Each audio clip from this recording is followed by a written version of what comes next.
Hello everyone. Today's video has 3 points and you're going to want to stick around because the third point is a secret as to the one thing you're doing that's completely going to destroy all of your sales of your books.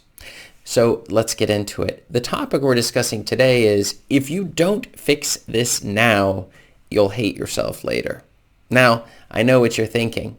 For many of you, you first start putting books onto the market that you believe people are going to like to read. You've spent a lot of time researching and you have interests of your own that are varied from here, this issue or that issue, puppy training to other things. And then you put them onto the market, but you did not understand just how devastatingly terrible an idea it is to shoot for so many niches, so many markets, at the same time that your genres are all over the place. Therefore, you're going to want to watch this video so that you will learn the things necessary to make sure you are not making these mistakes. This is Chris Baird from selfpublishingmadeeasynow.com, where self-publishing doesn't have to be so hard. Hit the subscribe button if you'd like for me to make more videos like this one, and check out below in the description and grab a copy of my absolutely free self-publishing secrets checklist to make sure that you're not skipping any of the important steps necessary to not only self-publish your books, but also to market those exact same books. So let's get into it. From my own story, when I first started publishing, the question you might have asked me would be, well, make sure you choose the right market. And it was, for me, it was, what's a market? I don't even understand what you're talking about. I thought the idea was you would just put books onto the market on whatever subjects are of interest to you. And the thing is that I started taking those people and I would get them onto an email list because I heard, and it was true, that that is a fantastic idea because when it comes time for reviews, you're going to want to build a connection with your audience of readers that are reading your books. But my books were all over the place. So if you had a book on puppy training or a book on carpentry or a book on survivalism or something like that, how exactly are you going to be writing to those same audiences in the same emails?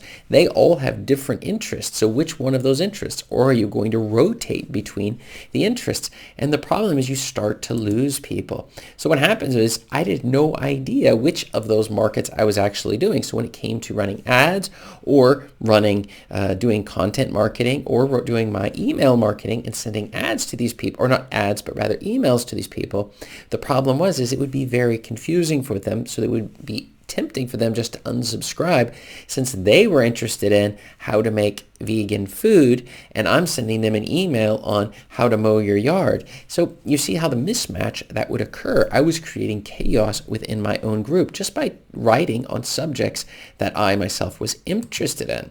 So the question is that my audience was asking was, are you an expert? Are you really an expert on all of these things, or are these just hobbies? See, that's a little bit of a difference because an expert is somebody who you're really going to know, like, and trust on something, as opposed to somebody who's just dabbling with a little bit of this and a little bit of that, as opposed to somebody who's actually spending the time and investing the hours to get really good at something. The second thing is blending the audiences and watering down the value of all my books. So when they would associate my name, what would they associate it with? Well, a little of this, a little of that. It was lots of different subjects. It was completely confusing for my target audience. And so as a result, I was losing customers, losing readers. If I came out with a new book, why would any of these people buy it? It was on different topics every time. It makes no sense at all. That was when I began to understand the importance that each niche that you're writing in gets its own pen name. You're not going to be putting books onto the market under the same name if they're on different topics, because we want to make sure that the names that we're choosing are associated with the one niche, the one topic. And so, but let's get into the top points. If you don't fix this now, you'll hate yourself later. And this is really all about choosing. I remember reading a book called Choose, which was the point of the entire book was choosing the wrong market is going to cost you in the long run big time. And the thing is, so you're going to want to make sure that the market that you're choosing, and when we say market can be in your niche, your genre, it's the topic that you're writing on, the keywords that people are searching for that you're going to come up as the expert on. But how would they know you're an expert if you choose a niche for which nobody is searching? There are no books on that topic on Amazon.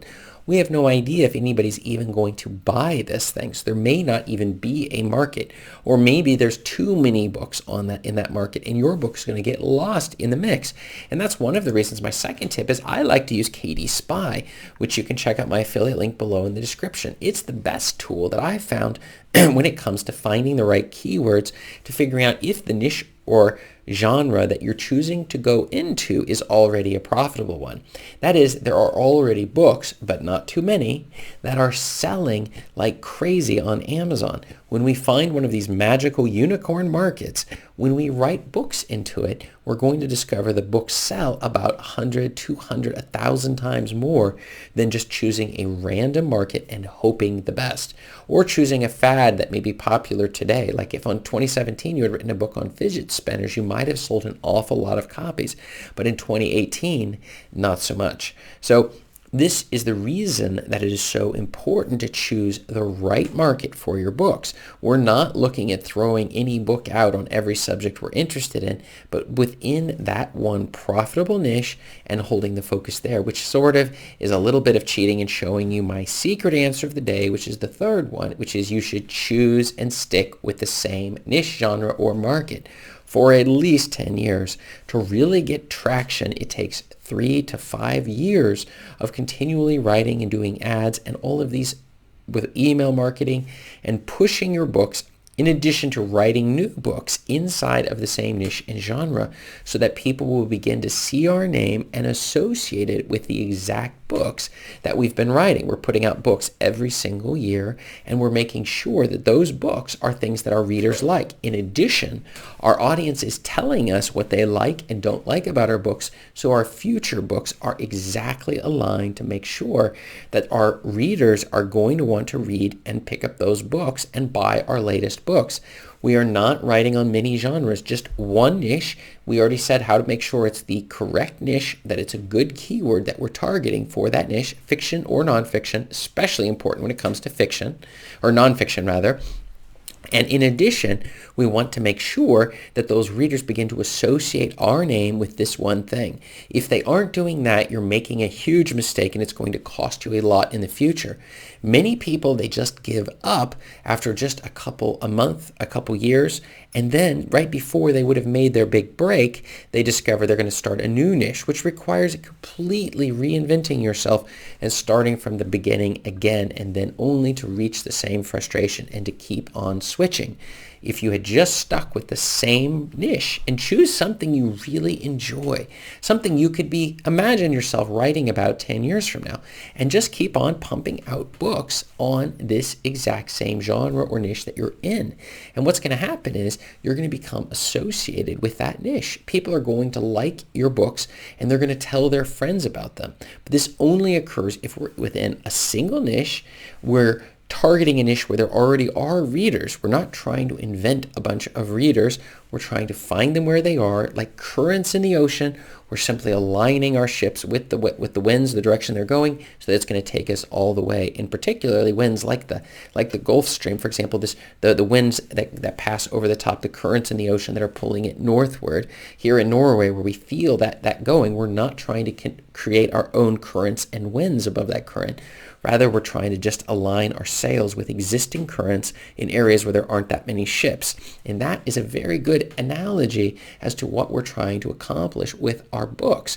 But you really have to pay attention. And this is the reason it's going to cost you so much money if you ignore this single powerful tip here. And so, but what I want to know from you is, have you chosen a niche you can stick with for years? If you have chosen the right niche you're going to be able to stick with for like 10 years, then say yes below in the comments.